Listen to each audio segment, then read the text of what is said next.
আসসালামু আলাইকুম। প্রিয় সহকর্মীবৃন্দ, আজকে আমাদের আন্দোলনের 10ম দিন চলছে। তো আমি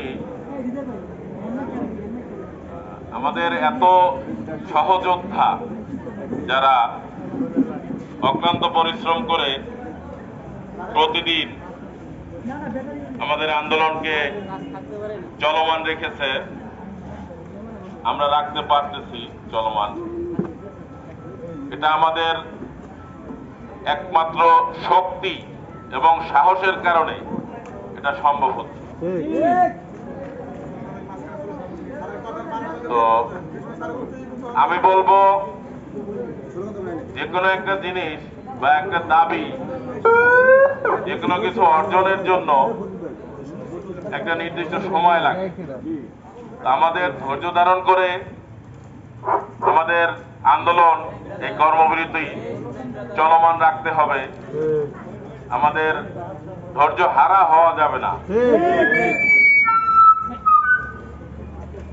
আমি বিগত দিনের বক্তব্যে বলেছিলাম, বাংলাদেশের নীতি নির্ধারক এবং মন্ত্রণালয়, দুর্নীতি দমন কমিশন সকলকে আহ্বান জানিয়েছিলাম, আপনারা খোঁজেন, আপনারা পাবেন। এটা ছাগল কাণ্ড, বালিশ কাণ্ডের মতো অর্থনৈতিক লুটপাট, দুর্নীতি, এ সকল বিষয় খোঁজেন। আমি আহ্বান জানিয়েছিলাম, আস্তে আস্তে বের হচ্ছে। 30,000 টাকার রাউটার 5,80,000 টাকা, আরবি 70,000 টাকার ল্যাপটপ 5 লাখ টাকায় ক্রয় করে আরবি। 1,60,000 টাকার প্রিন্টার 15,90,000 টাকায় ক্রয় করে আরবি। 32,000-এর রশিদ প্রিন্টার 1,85,000 টাকায় ক্রয় করে আরবি। বাজার মূল্যের চেয়ে অনেক বেশি মূল্যে এসব জিনিস ক্রয় করে।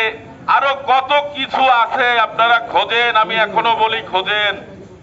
যারা এদেশের ভালো চান, এদেশের জনগণের ভালো চান, এদেশের জনগণের টাকায় প্রত্যেকটা প্রতিষ্ঠান চলে, ট্যাক্সের টাকায়, এগুলা কারো পকেটে ঢুকতেছে অবৈধভাবে, অনৈতিকভাবে, সেগুলোকে ঠেকান, রুখে দাঁড়ান।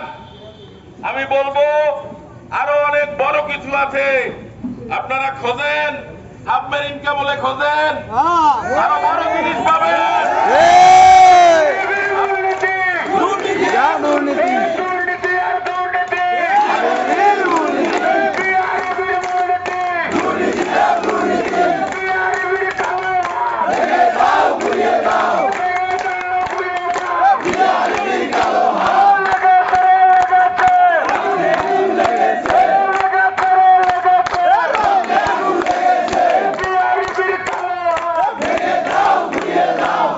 আপনারা পাবেন, আপনারা বড় বড় সাবস্টেশন নির্মাণের কাজে খোঁজেন, পাবেন।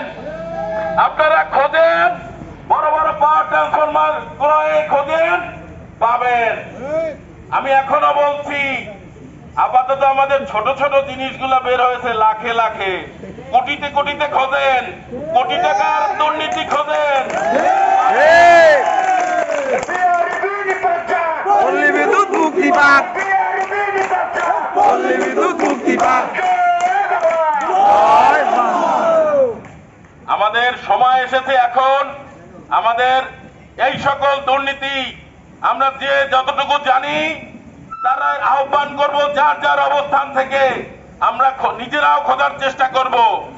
আমরা এটা মন্ত্রণালয়ের কাছে এবং দুদকের কাছে এবং আরো আমাদের যত দপ্তর আছে, যারা এদেশের ভালো চান, যারা আমাদের মাননীয় প্রধানমন্ত্রীর কাছে আমরা এই ত্রুটি বিচ্যুতি, এই দুর্নীতির, এই মহা আগ্রা, যারা এভাবে দুর্নীতি করে অর্থ লোপাট করতেছে এবং বিগত দিনেও করেছে, আমরা শুধু যারা বহাল তবিয়তে আছে তারা না, এই 10 বছর আগেও যারা দুর্নীতি করেছে তাদেরও হিসাব দিতে হবে। গত এই শতভাগ বিদ্যুতায়ন চলেছে, এই যে হাজার হাজার খুঁটি নির্মাণ হয়েছে, এই খুঁটি নির্মাণের কি দুর্নীতি হয়েছে, মানসম্মত খুঁটি আমাদের স্থাপন করতে পারে নাই। নথির ভিতরে মানসম্মত রড এবং মানসম্মত সিমেন্ট নাই, অল্প একটু ঝড় বাদল হলেই ভেঙে যায়। এসব কিছু খতিয়ে দেখতে হবে, টেস্ট করতে হবে, এবং আরো যত আমাদের যন্ত্রপাতি আছে, বিভিন্ন ইকুইপমেন্ট আছে, লাইন টুলস আছে, লাইনম্যান টুলস আছে, আমাদের লাইনম্যান ভাইয়েরা যারা সারাদিন নিজের জীবনটা খুঁটির উপরে রেখে, নিজের হাতের উপরে পুরা তার মানে নিজের শরীরটাকে রেখে খুঁটির উপরে ঝুলে ঝুলে কাজ করে, তাদের যে ইকুইপমেন্ট গুলো সেগুলো আপনার সঠিক মানের না, যে কোনো মুহূর্তে সে পরে দুর্ঘটনা ঘটতে পারে। এগুলো দেখতে হবে, এরা কারা সাপ্লাই দিচ্ছে, তাদের প্রত্যেকটা জিনিস আমাদের কতদিন পর্যন্ত এগুলা মানে ওয়ারেন্টি বা গ্যারান্টি থাকার কথা, কতদিন পর্যন্ত ভালো থাকার কথা, কতদিনে নষ্ট হয়েছে, সেফটি বেল্ট আছে, আরো বহুত জিনিস আছে, এগুলাকে আমাকে দেখতে হবে। এটা আমরা প্রয়োজনে সবাই আমরা কর্তৃপক্ষের কাছে part by part, man to man, যে কে কত তারিখে ইস্যু করছে আমরা রেকর্ড নেব স্টোর থেকে, কে কবে কোন ইকুইপমেন্টটা তুলেছে এবং সেটা আপনার কতদিন পর ব্যবহার অযোগ্য হয়েছে এবং কতদিন এটা ব্যবহার যোগ্য বলে ঠিকাদার বা যে কোনো সাপ্লাইয়ারের সাপ্লাই দিয়েছে, এটা কারা চেক করেছে এটাও দেখতে হবে, আর কাদের প্রেসারে এগুলা নেওয়া হয়েছে এটাও দেখতে হবে। তো আমি বলবো আমাদের বর্তমানে সারা বাংলাদেশে আমরা যে অবস্থানে যতটুকু আমরা এই আন্দোলন সফলতার সাথে চালু রাখছি, আমাদের এটা আমাদের মূল দাবি অর্জন না হওয়া পর্যন্ত, যে দুইটি দাবি নিয়মিতকরণ এবং আমাদের প্রধান দাবি এক ও অভিন্ন সার্ভিস কোডের আওতায় আসা, যতদিন পর্যন্ত আমাদের এই দাবি না মানা হবে, ততদিন পর্যন্ত আমরা এই আন্দোলন চালিয়ে যাব।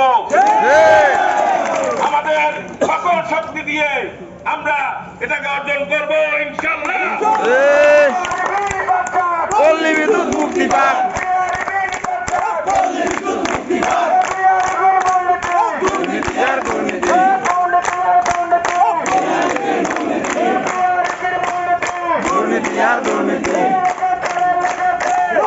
আগুন লেগেছে,